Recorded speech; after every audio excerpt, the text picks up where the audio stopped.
finally, I have to make sure that we highlight this. Politically, making some big grounds by the Russians to try and lay territorial claim to these eastern regions in Ukraine. Let's put this up there on the screen. Russian authorities literally going door to door, and in some cases with Kalashnikov rifles, in order to, quote, collect votes for the referendum. I truly wonder what the sure everyone felt results, really free to vote their conscience. I wonder what number that they're going to go with. You know, you always, usually they go with like 70, something like that. So like, well, there was some dissent, but it was overwhelming. See, we allowed them to vote how they wanted to vote. If you go 98, then everybody just knows you're a clown. Then you look like some African dictator. But if you go with 70, everybody's like, all right. Everybody already knows they're a clown on this. Listen, it's clown worthy regardless. And that's what's happening here. Police arrested also hundreds of people in Ukraine who tried to protest. Actually, some of the people in these regions could now be mobilized for this conscription and be thrown against their own countrymen, which is insane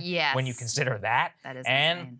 Look, you've got military installed officials by Moscow that are organizing these referendums.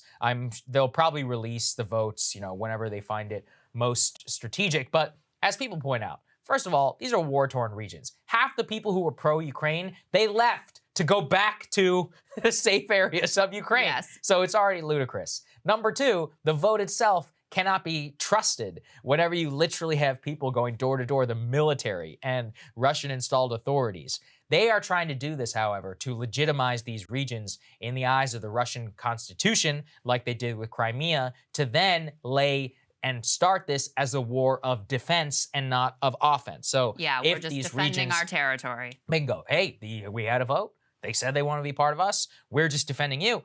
And the other reason that that matters is to tie it into the first block, which is that the Russians, and Putin specifically, recently updated his own nuclear doctrine to say that they would use nuclear weapons to defend the territorial integrity of the Russian Federation. And remember, territorial integrity is in the eye of the beholder, as in what they believe to be their territory, not necessarily what we believe to be their territory. Yes. So that remains the case too. And to tie it back to the original discussion about nukes, Putin made a lot of waves when he expanded the sort of Russian nuclear doctrine to include defending territorial integrity just in advance of these referendums. So it's very clear the threat here. Basically, we are laying claim to these areas. We are saying these are now part of Russia.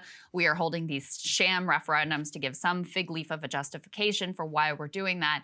And now if you breach our territory, we have, you know, put this nuclear threat out there. So it is a very, very dangerous situation. And it is insane to think about what you were saying, that, you know, the other piece of this is, okay, now that we're claiming you're part of Russia, you're also subject to the same draft that the whole rest of the country is. So people who are in that region who are, you know, pro-Ukrainian nationalists could be forced into being drafted, and they're probably the first ones to go. Yeah, I mean, that's basically you face the gun at home or you face the gun on the front line. I mean, it's I cannot imagine having to be put in that situation. But it is one they have put their own people in many, many times. And in fact, those are people, you know, the far-flung regions of Russia we discussed, although those are always the ones who suffer the most at the hands of the leaders in Moscow. Yeah. And generally, their lives are considered completely expendable. Yeah. You're talking about places that during the winter hit like -90 degrees Fahrenheit. Some of them are literal reindeer hunters. It's not like actual occupation. Where when they're like, you can't send our men to this war, they're like, we will literally freeze to death. If one of the women they interviewed was like, my son hasn't finished the floor in our house because it got flooded over the summer, and my, you know, like, my daughter-in-law is pregnant and she's got little kids. We literally don't know how we're going to make it through the winter. That is what they're being subjected to. It's terrible. Cable news is ripping us apart, dividing the country, making it impossible to function as a society, and making it impossible to know just what is true and what is false. But the good news is they are failing and they know it.